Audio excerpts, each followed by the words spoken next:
Yes, Father, confirm. I want to welcome you to another episode of the Africa Today Show with your top Foxy P in the building. Ladies and gentlemen, boys and girls, right now it is 1:15 a.m. Thursday morning, and I want to welcome you to the 175th episode of this wonderful journey. Let's start the show. Ginger.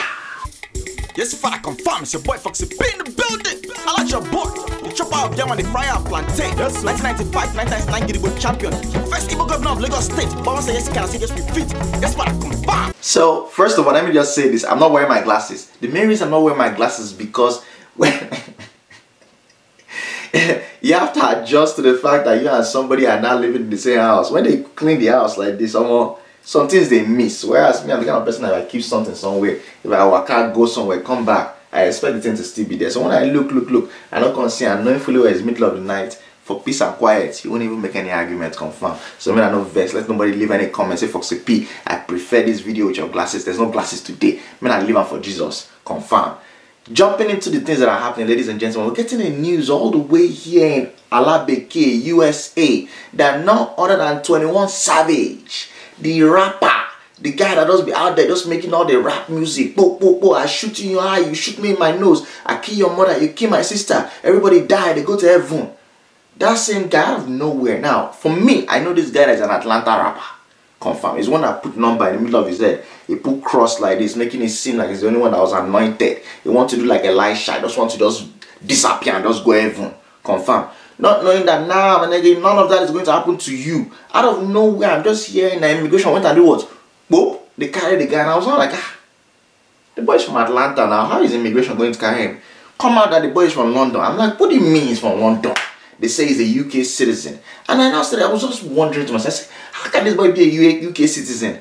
If he's a UK citizen, by now you'd have seen him doing all the grime music with all them Wretch 22, of which if you want to hear the baddest freestyle I ever heard in my life, go listen to that Wretch 22 when he went hammer with Avelino on that Charlie BBC One Extra.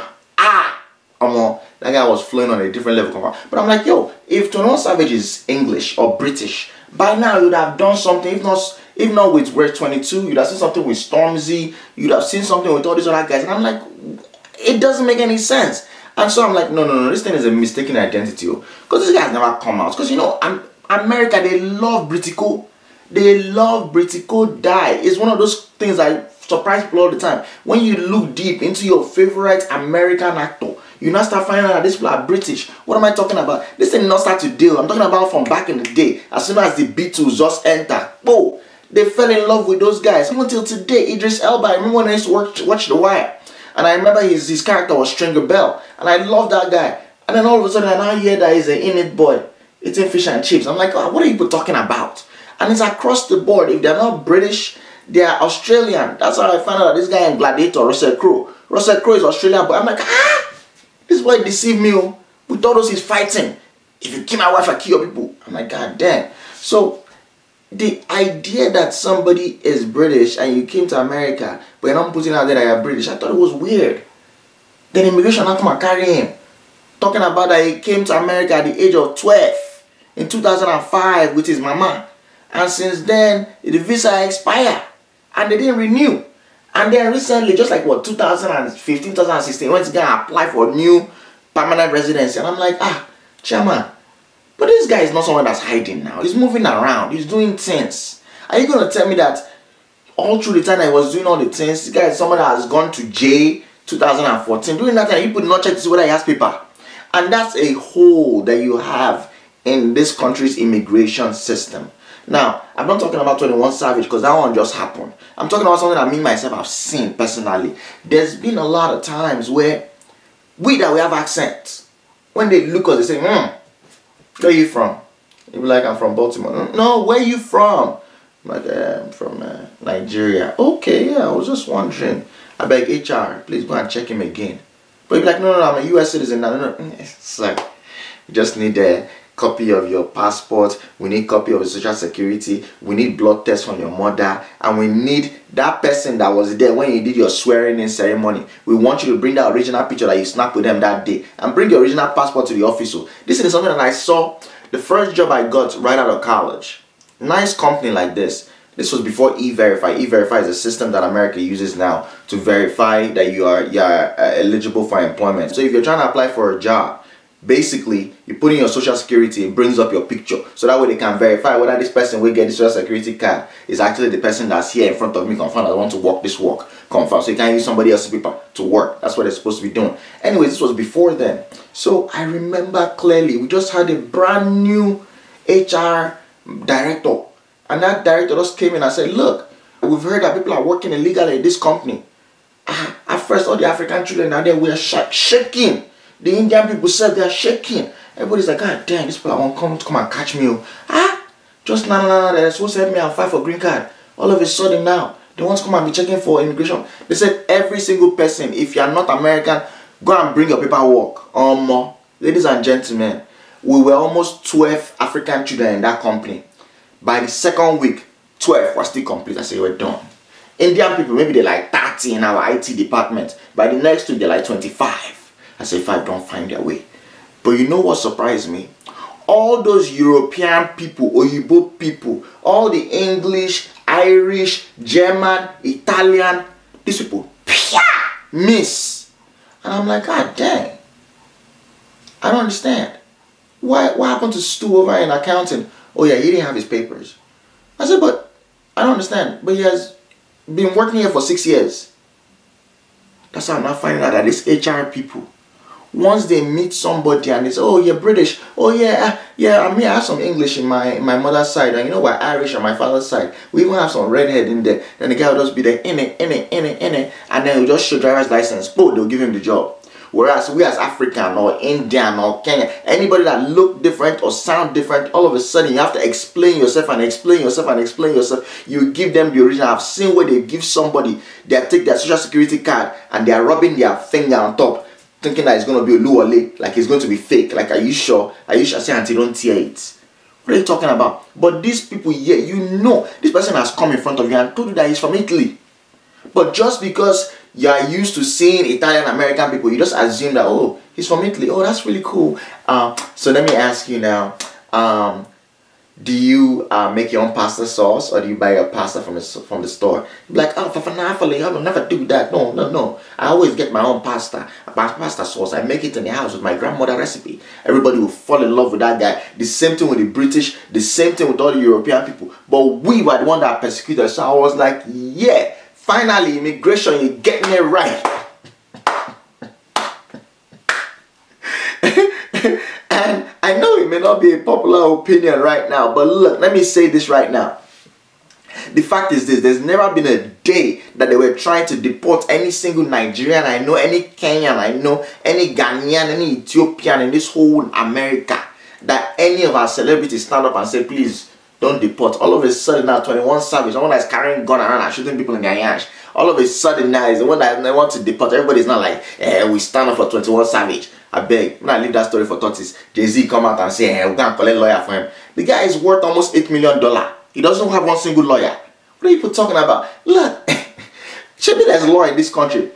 Let him follow the law. Confirm. Talking about law, we're getting in news that they want to deport almost 7,000 Ghana people, ladies and gentlemen. 7,000 Ghanaians. How do we know about this? It's a big story that just broke last week, talking about the fact that the Ghanaian embassy, immigration is mad at them. Why? It's not because the Ghanaian embassy is protecting these 7,000 people and hiding them in their backyard. I've been to the Ghana embassy. That Ghana embassy, room and parlor, that's the end in this DC year. So I hear they want to deport these people, but the Ghana embassy say, look, we're a small embassy. Don't come and overburden us to now come and be giving you confirmation travel kini for these people to be deported. Because I guess America cannot just carry you and put inside plane and throw you back to your home country without your embassy themselves saying, okay, yeah, that's true, this person can go. Because a lot of times when people are being deported, what do they say? I don't have travel work, I don't have paperwork, I don't have passports, because they're trying to delay the deportation process. Because you can't just put somebody in plane and take them from one country to another without any kind of paperwork. So the embassy is supposed to give them maybe like emergency passports or something along those lines. I don't know. But basically the embassy is supposed to sign off.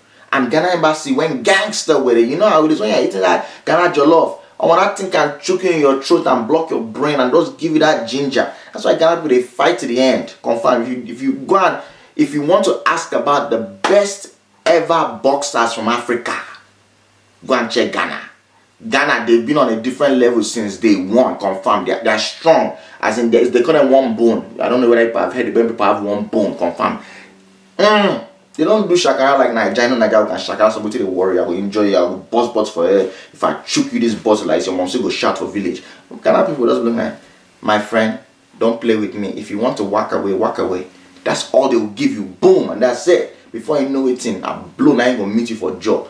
Pass out. Ask any Nigeria don't follow Ghana boy fight for inside club. They'll tell you exactly what I'm saying. So these people now decide like, yo, we're not going to give you approval for you to take our citizens back to Ghana. That's so water compass Gary. And basically there's an impasse going on. So off of that, immigration, I say, you know what? You want to do like this, Abi? Alright, we're going to now shorten the number of visa we're going to be giving people in Ghana. And I was like, God damn, this thing is becoming very, very gangster.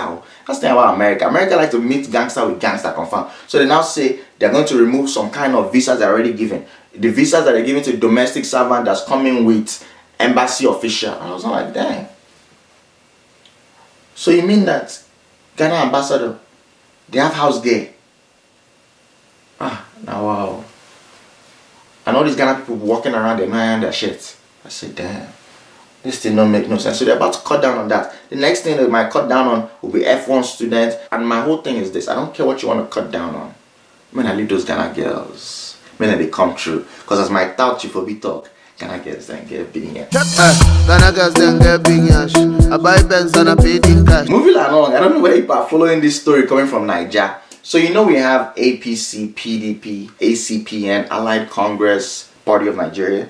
And then now we're getting the news that SDP, this is the party that was supposed to be pushing out Donald Duke, one of the guys who I truly enjoyed his ginger, former governor of Cross River State. He came out and said a whole bunch of things that he had done in the past that he was going to do as the president. That's how these people have now shanked him now. They are now supporting Buhari. So Kuprona Hakai, because for every single person that was praying for change in Nigeria,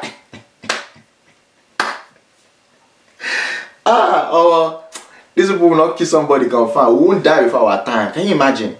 This is a party that we're looking at it like, then there might be some opposition.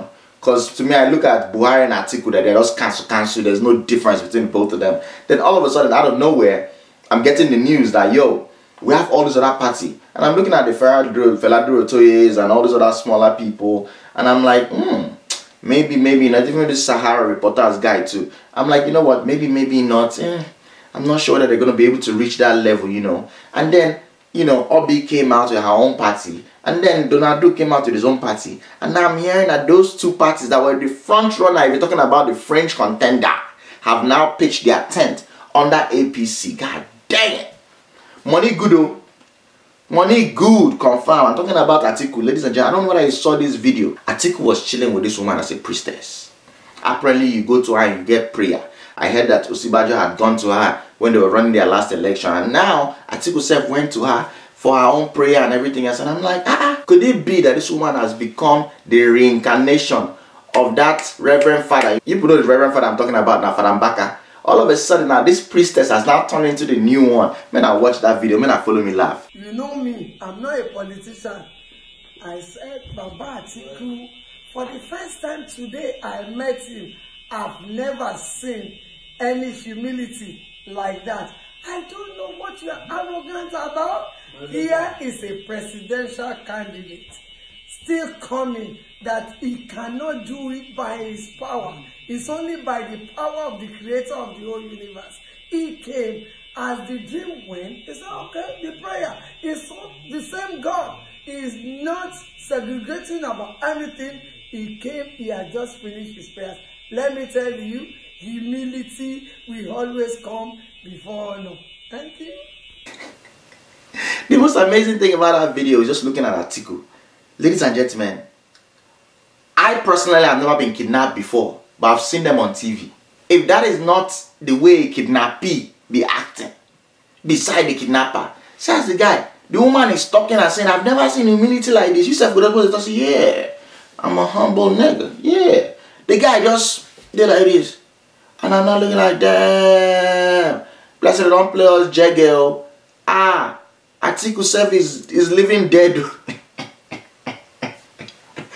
Oh God. You have a country where the combined age of the two people that are running for election is over 148 years. Damn it, Methuselah. There's no movement. There's no like the spatial cognition, just knowing fully well that this woman is standing near him and talking about him. Baba is not responding. I'm like, God damn. Anyways, I'm gonna leave all that crazy talk and let's jump into madness. I've been thinking about this for a long time, ladies and gentlemen. Is it not high time that we as Nigerians start to rename a lot of the things that we've named after our colonial masters? What do I mean by that? If you go to Nigeria, for instance, now, talking about Lagos itself, where I grew up, there are streets like James Robertson, which is named after an old, I believe, a governor general, Lord Lugard Way, things like that. So I say, change some of these things. Now, I know that they've been changing a lot of the names, but if you go to all them Ikoyi, or if you go to all them Surulere, all them old areas, even in Ikeja still has a whole bunch of those old names confirmed. A street is a different thing. A school, I might be able to just take it. But when you have a city that's named after a colonial master, and not only named after a colonial master, named after a terrible human being. And when I say terrible, I don't mean, oh, it was terrible, meaning that it was demeaning to Nigerians. Lugard never gave a fuck about us, so definitely he was demeaning. I'm not talking about that. I'm talking about as a person, as a human being, whether I live now, whether I lived 100 years ago, 3,000 years ago during Jesus Christ's time, they will still say you're a terrible human being. Ladies and gentlemen, I'm talking about none other than Lord Louis Harcourt. Lord Louis Harcourt was the Secretary of State back in the day when they formed Nigeria. When they just say, oh, but we have this new area where we won't give a name. Who won't give a name after? I say, well, name after this guy. That's why Port Harcourt has the name Port Harcourt, named after Lord Louis Harcourt. And I'm researching this guy and I'm finding out like, God damn, this guy is a terrible human being. This guy is not only a rapist, he's someone that used to pedophilia. This was R. Kelly before his time. Confirm. This guy know they use see young boys or young girls. Everything he wants to do is just to be climbing and chuking and climbing. Climb, chook, climb, chook, climb, chook. Is your name Chuku Chuku? Come on now, it don't make no sense, ladies and gentlemen. This guy need no be chooks. So why are you misbehaving on this level? And so I believe that all the Port Harcourt people, it is time for una. I don't care when I change that place to Port Harcourt. I don't care what I want call on. Change the name of that place. You cannot be walking around. There's nowhere else in this world where we say they carry that name Harcourt. So why only una? I know we ourselves as Nigerians, it doesn't really prepare us, especially the Igbo people. It doesn't prepare us because why? We don't even call it Port Harcourt. Now Port Harcourt. Kebi naga pora. Oh, Port Harcourt naga. Oh, Port Harcourt be. The boy they may enjoy. The pepper soup there is so nice. Yeah, that's how we'll be rolling. So I think it's time for us to change the name of that spot. Confirm. You can't carrying around. Do you know what it means for you to be carrying the name of a pedophile and a rapist on top of you? And they now write it on your birth certificate. Where was he born? Port rapist. Come on now. I'm getting the news all the way from Japan, Obunanaki, that one of my pals, who I love so much, my Marine himself, Monye, has been promoted. Ladies and gentlemen, this is an Africa Today show viewer, supporter, commenter, donator, real human being.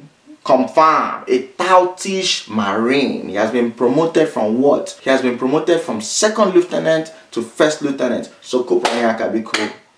Yeah, he hit me up on Instagram. He said, Foxy P, I've done this. I said, what do you do, father? Because when people tell me they've done something, it's with fear. I'm like, who you give Bele? What do you need help with? What have you done? Who's finding you? So it's like, I've done it, so they don't promote me. I said, yeah, they promote you for what? He said, from second lieutenant to first lieutenant. And I'm like, second lieutenant to first lieutenant, not be demotion, because you know primary 1 to primary 2. And I had to do my own research. Come find out, so when they first enter a second, then come be first. So second they back, then the first they up. You understand? So I was like, wow. So shout out to him. That is absolutely wonderful. And while we're on that topic of giving shout outs, ladies and gentlemen, something so wonderful that one of my touts we don't support since the beginning of time. I'm talking about Lone Wolf. Hit me up. This Lone Wolf of the amazing ShekpeKnights of Houston, Texas. It's like the people we say 2011. That was the first time that they fly me go Houston. First time I ever went out of state where I entered plane to go do comedy. I went to go host the basketball show. And these guys were absolutely amazing. But anyways, I think about 2 years ago or so, one of their founding members, Sari Baba, God bless you. I talked about him on Africa Today Show when he passed. You know, wonderful person. You know, I was supposed to MC his wedding. I wasn't able to. And then he died shortly after the wedding, maybe like 3 months or 4 months after his wedding in a car accident. So they have been talking about wanting to do a scholarship. And the fact that we're able to do Africa Today Show scholarship now ginger them to just go ahead and just knock their own scholarship out. So they just gave out the first edition of the scholarship that they put in their boy's name, Ray Baba's name. So Kupura Haka, because it was so wonderful. He sent me the video, and I want to watch that video right now. We are introducing a new scholarship this year called the Raymond O. Adeako Scholarship. A little bit of background. Raymond Adeako was a fellow Louisiana Tech alumni, class of 2005. Raymond was killed by a drunk driver on February 25th, 2017. And in his name, we decided to establish this scholarship to be able to give back to Louisiana Tech in the way Raymond gave back to Louisiana Tech. So on behalf of the Adeako family, his wife Cece, and his daughter Audrey, and the Louisiana Tech Grambling Nigerian Student Alumni Association, we would like to hand out this very special award, which will be the first scholarship for the evening. Let's take some questions, Jerry. I told you guys, if you want to hit me with questions, just go AfricaTodayShow@gmail.com or hit me up on Twitter, The Fox himself, Instagram, The Fox himself. This one is from my boy, George Abek, bad guy. This guy was like, yo, Foxy, what do you think about the year of the return? And I was like, the year of the return. I was trying to remember what he was talking about, and I remember that, oh shoot, I remember the Ghanaian president had said something last year that 2019 was going to be the year of the return. I believe that's him opening his arms on behalf of all other African leaders to say, our African Americans, our Caribbean Americans, all those are in the diaspora. We say we're losing that 300 years ago, 400 years ago, through slavery and everything else that happened. Come back, come visit, come renew yourself within your own earth. You know, that's your origin, that's where you're from. If your body not like this, there's only one place you could ever be from. So I think it's absolutely wonderful. I think it's a great idea. I loved what they did in Ghana. I don't know whether you guys were noticing it around like December time, around Christmas. You saw a whole bunch of celebrities, Boris Kujo, a whole bunch of them, you know, went back to Ghana, and then they did like a welcoming thing where we said they pray for them for the King Palace. They go visit different places, and I thought it was dope. The King went out, huge numbers of them went together, like 40 or 50 of them. So it made it really lit, and I think they had like a festival and everything else. So now it seems like Ghana want to explode that thing to the next level, which I think is dope. I think I'm a big fan of all them big festivals, first of all. So if you think about Germany, for instance, now they have their whole month where they go to the Oktoberfest, where they drink beer, and things will be like beer, confirmed. Then you have even Cross River Station, but then they get their own festival. And then if you now look at the Caribbean side, those ones that explode, you know, when I get Trinidad, when I get Carnival, and then even for Caribana, for Toronto. So these places are known, we say, at one point in the year. People, everybody, they go there. So I think it's dope that these African leaders are looking to do that, to bring people back. I think it's wonderful. But I also want to remind you guys, this thing already our culture. What am I talking about? I'll give you an example. Igbo culture itself, right? One of the things that they do every August, Iriji. Iriji means that the New Yam Festival, where they come chop the New Yam. Taking into consideration the fact that there was a time when Igbo land, now yam, that be the main thing. If you don't read all the Okonkwo books and Things Fall Apart, which is our book of the month, by the way, and I'll talk about that shortly. If you think about it, when they were talking about Okonkwo or his father's wealth or lack thereof, they say his barns were empty. He was too lazy to plant the yam. So yam, now the thing where they use, they measure how wealthy a person is, which is why if they marry Igbo guy, if they will tell you how many 2 bags of yam you'll carry come, because that's indicative of her worth, which is kind of ridiculous and crazy, but you get what I'm trying to say. So it was a form of wealth. So the whole idea, and I say, it's almost like Thanksgiving, what they do for America after you don't harvest. So after you don't harvest the first new yam, everybody come together in Igbo land. So they've now turned that thing from just Iriji, where you just do it locally. They can't add something else. You know what thing they add? August meeting. What do I mean by that? August meeting, I don't always say, oh, your mama will sew new clothes. Everybody will collect uniform. You are coming from Lagos branch, Abuja branch, Kano branch, overseas branch, confirm. Everybody will just come like us today, because they dengue, they pose like that. Yeah, it's around that time. So this thing, they are our culture. So I think it's beautiful that our Ghana president decided to do this, and I think it'll be wonderful. What I'm looking for is really, if they fix set them up in a way where we say, you know, Ghana people go talk say okay our own na 26th 27th.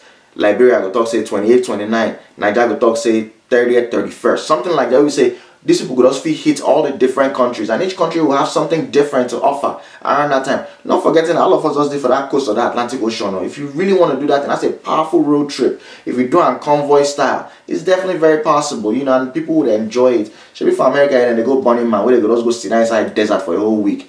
They do all kinds of drugs, they climb each other without condom. You know, imagine you can do something like that, but do it from like a cultural heritage perspective with all the glamour and all the glitz that we know as black people we can enjoy. It will be very ginger now, confirm.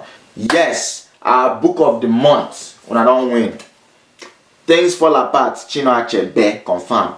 This book is an amazing book. I see people, you know, Lavi sent me her picture, and our Liberian warrior sent me the picture of the book where she said don't buy. When I go Amazon, you don't have to buy it brand new. Buy the used one, $2. By the time when you pay shipping, everything will come to $5.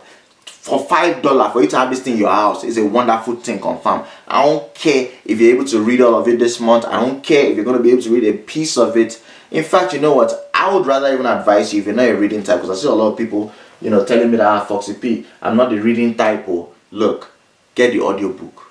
Get it on your iTunes, whatever you iBook, whatever you guys audio, whatever audio thing, just Google them, just look for it. I'll put some links under this video so that way you guys can see it. Make sure you go and get this book so we can read it together. It has 25 chapters. I'm not going to scare you.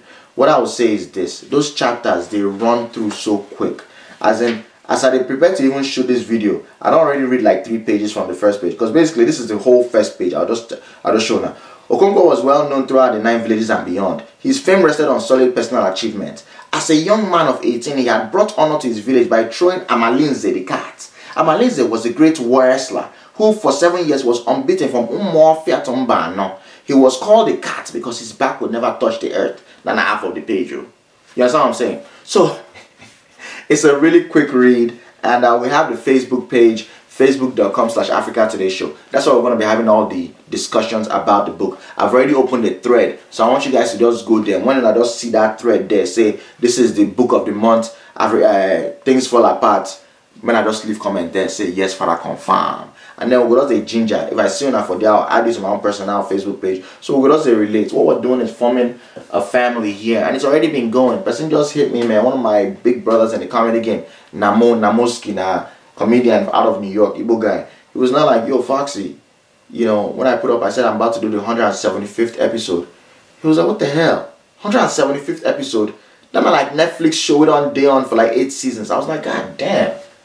That is a good point. I never really thought about it from that perspective. And now this April now, we're looking at what? It's going to be 9 years of this journey. People have seen me grow. Not only grow, I don't see where my neck don't white. My cheeks don't full, you know. I don't see this one come my finger. You've seen the evolution from the boy to the man that I am. And as soon as I go see me from the man to the palais, from the palais to the grandpa, see, one day I go just do it. Yes, what I go for. It's your dad Foxy P in the building. Hold on, I go peace and they come back. I'll go peace. Tim, come back again. Yeah, at the age of 75, we're still going to be rocking this, ladies and gentlemen. And I want to say this. You guys give me the ginger to keep pushing. And of course, I have to keep giving you what you want. As we talk whenever we end this show. Anything we don't die in a voter. And remember, the ginger remains eternal. I'm your third Foxy P. Man, I take care. God bless.